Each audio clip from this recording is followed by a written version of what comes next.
আসসালামু আলাইকুম। সকলকে স্বাগত জানাচ্ছি। আজকে আমরা দেখাবো আষাঢ়, শ্রাবণ সহ যে বর্ষার সময় আসলে গরুর খামারে অনেক চ্যালেঞ্জ থাকে। তার মধ্যে অন্যতম চ্যালেঞ্জ হলো বাছুর পালন করা। সেই বিষয়গুলো দেখাবো। আপনারা ভিডিও দেখছেন, আমরা আমাদের একটা বাছুরের শেড।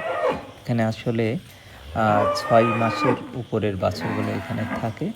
আসলে বর্ষার সময় স্যাঁতসেঁতে এবং আর্দ্র আবহাওয়ার ফলে বাছুরের উপরে বেশ কিছু প্রভাব পড়ে।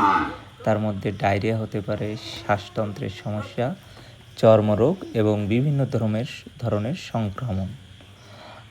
এই কারণে বর্ষার সময় বাছুর ব্যবস্থাপনা অত্যন্ত গুরুত্বপূর্ণ। এই শেডের কথায় আসি। এই শেডে আমাদের 10টি বাছুর আছে। এখানে দেখছেন এগুলো বেশ বড় এবং স্বাস্থ্যগত অবস্থা বেশ ভালো। শেডটা আপনারা দেখতে পাচ্ছেন বেশ খোলামেলা, পর্যাপ্ত আলো বাতাস আছে। কিন্তু তারপরেও বৃষ্টি যে পরিমাণ হচ্ছে, চারিপাশ থেকে বৃষ্টির পানি আসে, যদিও এখানে ধুয়ে দিয়ে হয়েছে, তারপরে এটা দেখছেন। তো আমাদের বাছুরগুলো এখানে বেশ ভালো আছে। তারপরের যে শেডটা এখন আমরা এসেছি, এখানে প্রায় 12টি বাছুর আছে। এগুলা 6 মাসের নিচে বয়স। এগুলা স্বাস্থ্যগত অবস্থা ভালো। আমরা চারিপাশ খোলামেলা রেখেছি এবং পরিষ্কার পরিচ্ছন্ন এবং রাখার ফলে বাছুরগুলো ভালো আছে।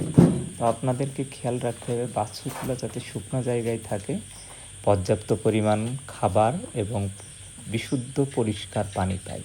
এটা খুবই গুরুত্বপূর্ণ। ফলে কী হবে, বাছুরগুলো বিভিন্ন ধরনের সংক্রমণ এবং যে পেটের যে সমস্যা সেটা হবে না। এখানে একটা বাছুর আছে, একটা বাছুর আমাদের টোটাল বাছুরের মধ্যে এই শেডের একটা বাছুরের সমস্যা। এটা অন্য সমস্যা, নাভিতে বেশ গোল করে ফুলে গেছে। এই যে দূরে বাছুরটা দাঁড়িয়ে আছে, আমরা ভেটেরিনারি ডাক্তারকে দেখিয়েছি, চিকিৎসা চলছে। তো বর্ষার সময় আপনারাও আপনাদের শেডগুলো পরিষ্কার পরিচ্ছন্ন একটু শুকনো করে রাখবেন। শুকনো থাকলে কী হয়, বাছুরগুলো আরাম পায় এবং রেস্ট নিতে পারে এবং বিভিন্ন ধরনের সংক্রমণ থেকে তারা মুক্ত হয়। এরপরে আপনাদের যে শেডটাকে আমরা নিয়ে যাব, সেটা আসলে 3 মাসের নিচের বাছুরগুলো আছে।